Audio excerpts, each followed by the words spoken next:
திண்டுக்கல் நகரின் மையப்பகுதியில் கொட்டப்பட்ட எலக்ட்ரிக் கழிவுகளால் திடீரென தீ விபத்து ஏற்பட்டது. பாறை குளத்தின் கரையில் அமைந்துள்ள பிளாஸ்டிக் கடையில் இருந்து எலக்ட்ரிக் கழிவுகள் குளத்தில் கொட்டப்பட்டு வந்தது. இந்நிலையில் ஞாயிற்றுக்கிழமை மாலை திடீரென தீ விபத்து ஏற்பட்டது.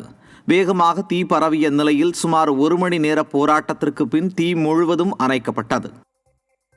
கடலூர் மாவட்டம் விருதாச்சலத்தில் நடைபெற்ற திராவிடர் கழக பொதுக்கூட்டத்திற்கு நகராட்சி கட்டடத்திலிருந்து மின்சாரம் எடுக்கப்பட்ட சம்பவம் பரபரப்பை ஏற்படுத்தியுள்ளது.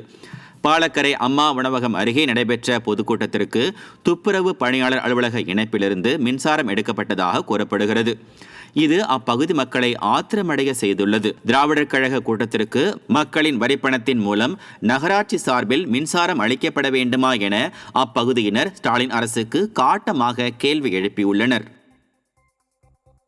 சேலம் மாவட்டம் மேட்டூர் நகராட்சியில் அமைக்கப்பட்ட சாலையை காணவில்லை என குற்றச்சாட்டு எழுந்துள்ளது.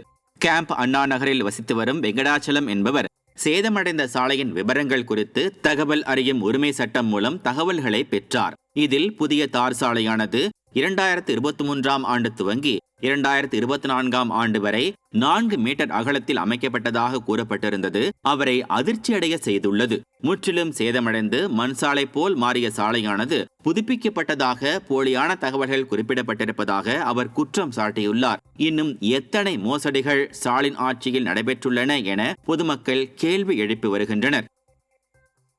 இப்போ இந்த ரோட்டை எங்களுக்கு கண்டுபிடிச்சி கொடுங்க. இது என்ன எனக்கு தெரியல. ரோட்டை யாராவது சுற்றிக்கிட்டு எடுத்துகிட்டு போயிட்டாங்களா இல்லை என்னன்னு தெரியல. ஃபுல்லாகவே ரோடு இல்லை. இந்த பக்கம் பாருங்கள், ரோடு ஃபுல்லாகவே பூராமே பார்த்தீங்கன்னா மண்ணாக தான் இருக்குதே தவிர இந்த பக்கம் பூரா மண்ணு தான். பாருங்கள், புதையாக இருக்குது. இந்த புதையில் எப்படி ரோடு போட்டாங்கன்னு எனக்கு தெரியல. போன